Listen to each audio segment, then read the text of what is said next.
Control करूनही अंजूच्या ओठांवर हलकं का होईना हसू आलंच होतं. रुद्रांशने एकदा तिच्या चेहऱ्याकडे बघितलं. तिला झोपलेलं बघून त्याने तिच्या भोवतीची मिठी घट्ट केली आणि डोळे बंद केले. दोघांच्याही चेहऱ्यावर भलतंच समाधान होतं आता. काही मिनिटातच ते एकमेकांच्या उबदार मिठीत निद्राधीन होऊन गेले. पुढे, मला खूप भीती वाटत आहे सौरभ. त्यांनी जर त्या दोघांना पकडलं तर? पिया सौरभला म्हणाली. दोघेही तिच्या बिल्डिंगच्या टेरेसवर एकमेकांचा हात पकडून बिलगून बसले होते. हो ना, पूर्वीताईने एवढं मोठं नाटक केलं. बाळाचा जीव धोक्यात आहे हे कळूनसुद्धा मुकेश जिजू घरी आले नाहीत. सौरभ हताशपणे म्हणाला.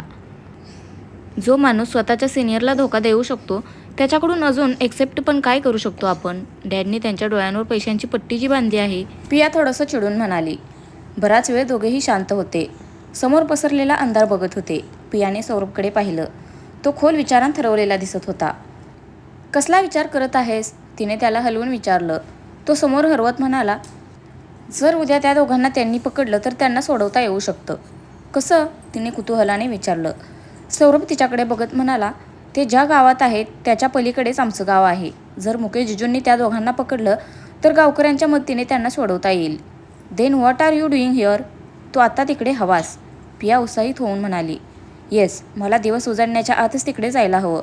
तोपर्यंत तू तुझ्या डॅडवर नजर ठेव. सौरभ उठत म्हणाला. डोंट वरी, त्यांच्यावर ऑलरेडी नजर ठेवून आहे कोणीतरी. पियाही उठत म्हणाली. सौरभने तिच्याकडे सूचकपणे हसून पाहिलं. तिने लाजून मान खाली घातली. त्याने लगेच तिला जवळ घेऊन दोघांमधलं अंतर मिटवलं. डोळ्यांवर सूर्यप्रकाश पडला तशी अंजूला जाग आली. तिने डोळे उघडून वर पाहिलं. रुद्रांशला एवढं जवळ बघून ती थोडीशी गडबडली. ती मागे होणार तेच तिला तिच्या भोवतीची मजबूत पकड जाणवली. तिला आता काल घडलेलं सगळं आठवलं. जर एकमेकांच्या मिठीत झोपले नसते तर त्यांची अर्धी कुल्फी तर नक्कीच झाली असती. अंजूने आता पुन्हा रुद्रांशकडे पाहिलं. त्याने दाढी मिशी काढून ठेवली होती. किती दिवसांनी इतक्या जवळून बघत होती तो गौरवर्णीय रुबाबदार चेहरा. त्याचा चेहरा निरखत असताना तिचं लक्ष वर केसांकडे गेलं. कपाळाच्या कोपऱ्यात साबुदाण्या एवढे 3-4 काळे निशाण दिसत होते.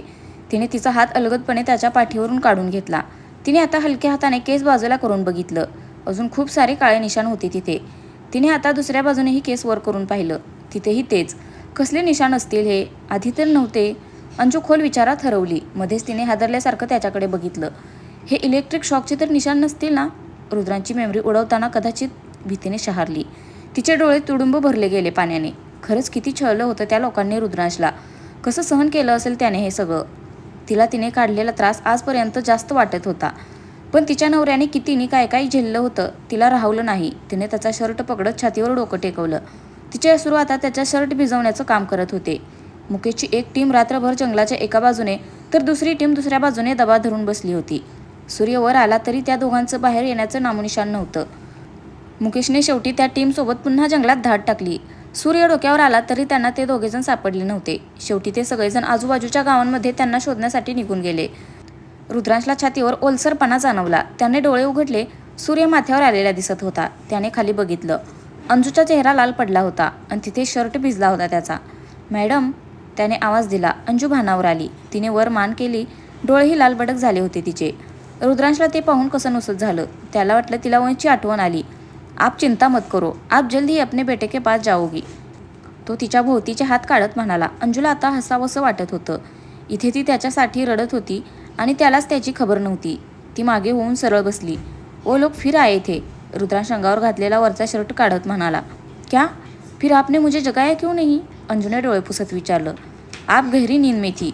हम नीचे जाते तो हमें पकड़ लेते, इसलिए नहीं जगाया. रुद्रांश नजर चोरत म्हणाला. त्याने तिला का उठवलं नाही हे फक्त त्यालाच माहीत होतं. अंजू मनातच हसली. गाढ झोप का लागणार नव्हती? इतक्या वर्षांनी ती त्याच्या हक्काच्या मिठीत जी झोपली होती. हमें निकलना चाहिए अब. ती फांदी बाजूला करून खाली बघत म्हणाली. जाएंगे कहाँ? वो लोग बाहर हमारा ही इंतजार कर रहे होंगे.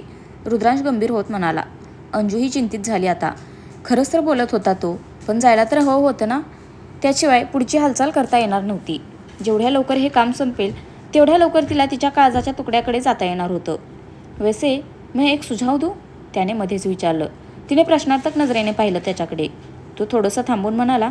मैंने बहुत सोचा और मुझे लगता है कि हमें अलग हो जाना चाहिए. नहीं, ऐसा सोचना भी मत.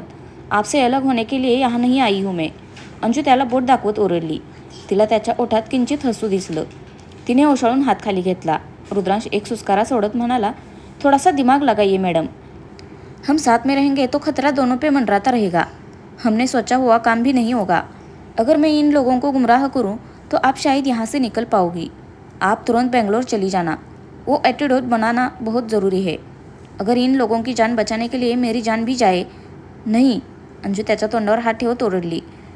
डोळ्यात पुन्हा पाणी जमून आलं होतं. 3 वर्षांचा खंबीरपणा तो भेटल्यापासून कमी झाला होता. रुद्रांश आता तिचा हात पकडून खाली घेत म्हणाला, मैं आपकी भावनाओं को समझ सकता हूँ. आपके लिए मैं अभी भी आपका पति हूँ, पर अगर सच कहूँ तो मेरे लिए आपसे ज़्यादा महत्वपूर्ण उन लोगों की जान है. मेरे लिए आप बस एक पुलिस अफसर है जो मेरी इस काम में मदत कर रही है. त्याच्या नजरेतला निर्विकारपणा बघून नी त्याचे बोल ऐकून अंजूला आता हृदयात कोणीतरी चाकू खुपसत असल्यासारखं वाटत होतं. ज्याच्यासाठी ती इथे आली होती त्याच्यासाठी ती फक्त एक पोलीस ऑफिसर होती. त्यात त्याला सत्य माहीत असूनही निदान सत्य कळाल्यावर तरी तो तिला स्वीकारेल अशी वेडी आशा होती तिला. मेमरी जाग्यावर नसली तरी होता तर तिचा नवराच ना. तरीही असा बोलला तो. याहून वेदनादायक अजून काय असू शकत होतं. अंजूने तिचा हात हिसकावून घेतला. तो काही बोलणार त्याआधीच ती दुसऱ्या फांदीवर गेली आणि तिथून हळूहळू खाली उतरू लागली. रुद्रांशने एक उसासा सोडला. तोही पिशवी अडकून खाली उतरून आला. अंजू पुढे चालू लागली तसा तो म्हणाला, वहाँ कहाँ जा रही हो मैडम, उधर वो पुलिस लोग होंगे. अंजू मागे न बघता म्हणाली, मैं वही कर रही हूँ जो आप चाहते हैं. अगर पुलिस के पास आप जाओगे तो मैं भी जाऊंगी. ती पुन्हा पुढे चालू लागली. रुद्रांश थोडासा चिडला. तो पटपट तिच्याजवळ गेला. त्याने तिचा हात धरून तिला मागे ओढलं आणि म्हणाला, आप समझ क्यों नहीं रही, आप क्यों नहीं समझ रहे. मैं एक बार आपको खो चुकी हूँ, फिर से नहीं खो सकती. अंजू मान वर करत ओरडली. आवाजही भरून आला होता. मेरी जान क्या उन करोड़ों मासूम लोगों से ज़्यादा कीमती है. त्याने अजूनच चढून विचारलं. हाँ, मेरे लिए आपकी जान उनसे ज़्यादा कीमती है, समझे आप. तीही अजूनच धुसपुसत ओरडली. फिर तो आपको वर्दी पहनने का कोई हक नहीं. रुद्रांश तिच्यावर जळजळीत नजर रोखत म्हणाला. त्याने हिसका देऊन तिला तुसड्यासारखं मागे ढकललं. त्याच्या डोळ्यातला संताप बघून अंजू भानावर आली. तिने तोंडावर हात ठेवला. ती कशी काय विसरली की ती एक IPS ऑफिसर आहे. तिने त्या नवऱ्याचा आदर्श ठेवला होता डोळ्यांसमोर, ज्याने देशासाठी त्याचा जीव धोक्यात घातला होता, ज्याच्यासाठी त्याची वर्दी आधी होती आणि मग बाकीचं सर्व काही. तिने सुद्धा ती शपथ घेतली होती ना. सद्रक्षणाय खलनिग्रहणाय, सज्जनांचे रक्षण करण्यास आणि दुर्जनांवर नियंत्रण ठेवून त्यांचा नायनाट करणे, हेच तर काम होतं तिचं. आणि तेच ती विसरली. पण का. एक रात्र नवऱ्यासोबत काय घालवली. ती तिचा धर्म आणि कर्म विसरली. एवढी भावना विवश कशी काय बनली ती. आणि ज्याच्यासाठी ती हे करत होती तो तिचा नवरा. मेमरी गेलेली असून सुद्धा त्याला ते लक्षात होतं. आज त्यानेच तिचे डोळे उघडून तिला तिच्या कर्तव्याची जाणीव करून दिली होती. तिने त्याच्याकडे पाहिलं. झाडाजवळ तिला पाठमोरा उभा होता तो. ती थंड पावलांनी त्याच्याजवळ गेली. तिने एक उसासा सोडला. तिच्या मनाचा निर्धार झाला. मैं तयार हूँ, ती म्हणाली. तो हळूच तिच्याकडे वळाला. हे काय बघत होती ती. त्याचे डोळे पाणावले होते. तिला आश्चर्य वाटलं आता. भेटल्यापासून ती पहिल्यांदाच त्याच्या डोळ्यात पाणी बघत होती. पण त्या काळ्याभोर डोळ्यात ते हलकं पाणीसुद्धा तिच्याच्याने बघवेना. तिने ते पुसण्यासाठी हात वर केला. पण तिचा तो हात पकडून त्याने तिला जवळ ओढलं आणि सरळ तिच्या ओठांवर ओठ टेकवले.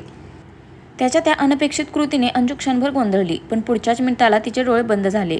त्याने तिचा चेहरा दोन्ही हातात पकडला. तसे तिचेही हात त्याच्या गळ्यात गेले. 3 वर्षांनी पुन्हा एकदा ती तिच्या हक्काची गोडी अनुभवत होती. पुन्हा एकदा अंगभर गोड शिरशिरी उभी राहिली होती. मनात हळूहळू हवेवसे तरंग उठू लागले होते. अगदी पहिल्यासारखंच. त्याने तिला मागे करूच नये असं वाटून गेलं तिला. थोड्या वेळाने रुद्रांश मागे झाला. अंजूने दीर्घ श्वास घेत डोळे उघडले. दोघेही एकटक एकमेकांच्या डोळ्यात बघत होते. एकमेकांचे उष्ण उसासे झेलत होते. रुद्रांश हलकासा हसला. तिने न राहून त्याला घट्ट मिठी मारत डोळे बंद केले. गालही लागलीच लाल पडून गेले तिचे. रुद्रांशने सुद्धा दीर्घ श्वास घेत तिच्या भोवती हात गुंफले आणि तिला घट्ट जवळ घेतलं.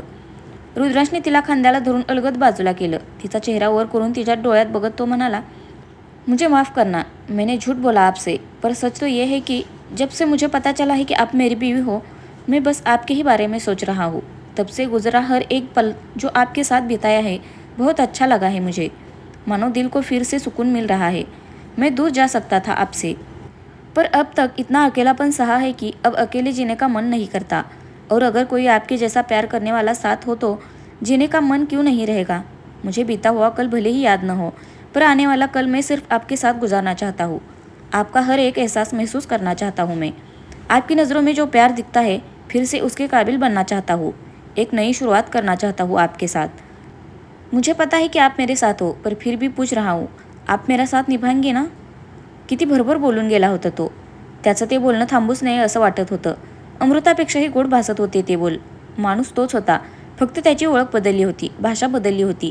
पण तरीही एक एक शब्द जसा ओळखीचा वाटत होता, अगदी पहिल्यासारखा. सरळ काळजाला भिडणारा, आणि त्यातले ते भावही तिच्या हक्काचे वाटत होते. त्याच्या नजरेत उमलू पाहणारं ते प्रेम त्याच्यासाठी नवीन असेल, पण तिच्यासाठी अजूनही तेच होतं. अंजू त्याचा हात पकडून त्याच्याकडे बघत म्हणाली, मेरी आखरी सांस तक ये साथ नहीं छूटेगा, कभी नहीं. हसला. तीही समाधानाने हसली. चलना चाहिए अब, वक्त नहीं है, तो तिला मागे करत म्हणाला. दोघेही न बोलता चालले होते, पण त्यांची मने मात्र खूप काही बोलत होती. एकमेकांचा धरलेला हात मनातले सगळे किंतु परंतु पुसत चालला होता. आजूबाजूला बघत ते जंगलाच्या तिसऱ्या टोकाला आले. तिथून वर डोंगर सुरू होत होता. इथून आता अंजूला एकटीला जायचं होतं पुढे. तिने रुद्रांशकडे पाहिलं. त्याचा तो गोरापान चेहरा मनात भरून घेण्याचा केविलवाना प्रयत्न करत होती ती. कैसे जीऊंगी कैसे बता दे मुझको, तेरे बिना तेरा मेरा जहाँ ले चलूँ मैं वहाँ कोई तुझको ना मुझसे चुरा ले, रख लूँ आँखों में मैं खोलू पलके ना मैं कोई तुझको ना मुझसे चुरा ले. हे गाणं जणू तिच्यासाठीच लिहिलं गेलं होतं. आयुष्यात पुन्हा एकदा अशीच विरहाची वेळ येईल असं कुठे माहीत होतं तिला. ऑल द बेस्ट, ॲटिट्यूड बना के वही वापस आना. रुद्रांशी तिच्या हातावर हात ठेवत म्हणाला, आणि त्याने त्याच्या खिशातून नकली दाढी-मिशी काढत तिच्या हातावर ठेवल्या. तिने हलकंसं हसून होकारार्थी मान हलवली. हा विरह सहन होत नव्हता. कंठ पुन्हा भरून येत चालला होता. अंजूला तर आता त्याच्या पाणीदार डोळ्यात ही विरहाची वेदना दिसत होती. किती कमी वेळेत तिचा रुद्रांश पुन्हा तिचा झाला होता. तिने पुन्हा त्याला घट्ट मिठी मारली. नंतर कंट्रोल करून ती मागे झाली. दोघेही एकमेकांकडे बघून मान हलवत हसले. दोघांच्याही डोळ्यात पक्का निर्धार दिसत होता. अंजू आता पिशवी घेऊन डोंगराकडे निघाली. जाताना सारखी मागे वळून पाहत होती. त्याला पुन्हा कधी पाहायला मिळेल या विचारानेच तिचं मन सैरभैर झालं होतं. तो हात हलवून अंगठा दाखवून तिला धीर देत होता, पण तिला दूर पाहताना त्याचाही प्राण अक्षरशः कंठाशी आला होता. तर फ्रेंड्स, आजचा भाग कसा वाटला नक्की कमेंट करून सांगा. धन्यवाद.